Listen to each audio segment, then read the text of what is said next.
Should I learn Greek? This is another question I get asked often. It's anchored in, I love the Bible, I feel called to teach God's word. Is it worth the investment of time and energy to learn Greek? And you can apply the exact same arguments to Hebrew.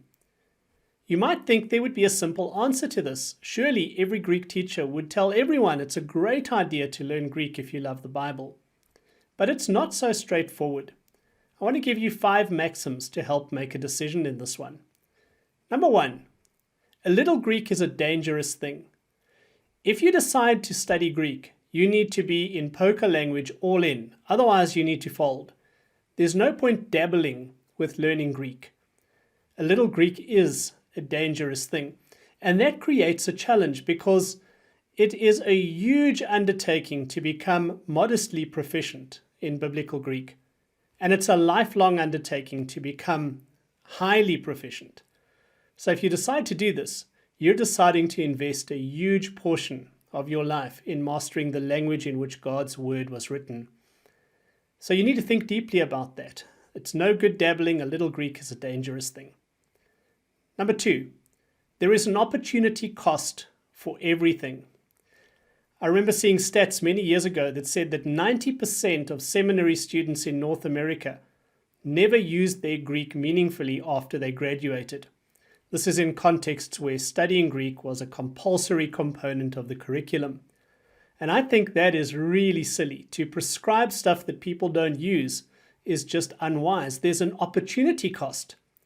For instance, in a SATS BTH, if somebody takes 4 Greek courses, that means there are 4 other things that they don't take. 4 other areas of significant learning that might impact their ministry positively that they don't get.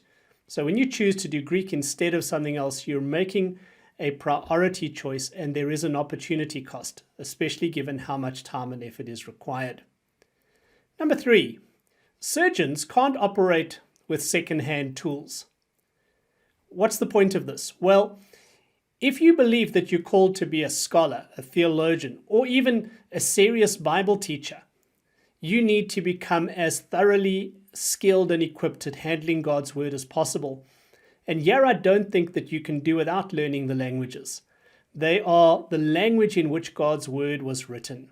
Imagine you are meandering through Russia and you bump into a Russian who doesn't speak a word of English. And you find out through a translator that his profession is that he's a professor of Shakespeare at the University of Moscow. And you think to yourself, what? How can a professor of Shakespeare not be able to read English?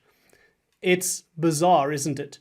I think the same reality applies to those who want to teach God's word at the highest possible level. I don't mean that Greek should be compulsory for everyone who wants to be a pastor. But certainly if you aspire to be a scholar or a higher-end Bible teacher, it should be something that you consider doing.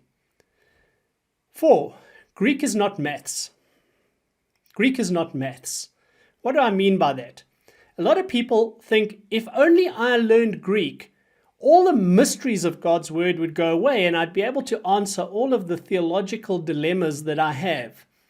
As if learning the language is somehow the key that will resolve theological difficulties. Well, friends, if that were the case, there would be no theological difficulties because in every major theological debate, there are people on both sides of the argument who are thoroughly proficient in biblical languages.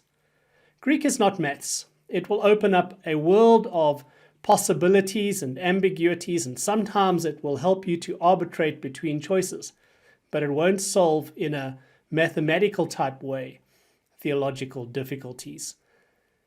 And 5, every translator is a traitor. This is a translation maxim that's fairly well known.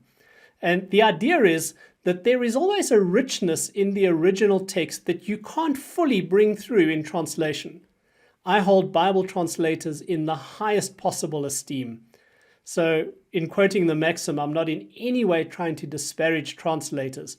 The point of the maxim is that there's a richness to the original text that you can never fully bring through when you translate. And if we are limited to reading God's word in translation, there is something that we don't have access to. The richness of learning languages, the pay dirt, if you wish, comes after a huge investment of time and energy, but it's very, very rich down the road if we are prepared to make that kind of commitment. So there are some hopefully practical tips to help you decide whether it's worth the investment of time and energy to try to learn Biblical Greek or Hebrew. As always, let me ask for a favor. If you find this content helpful, please give the video a thumbs up. And if you haven't already, help me to build the channel by subscribing to it.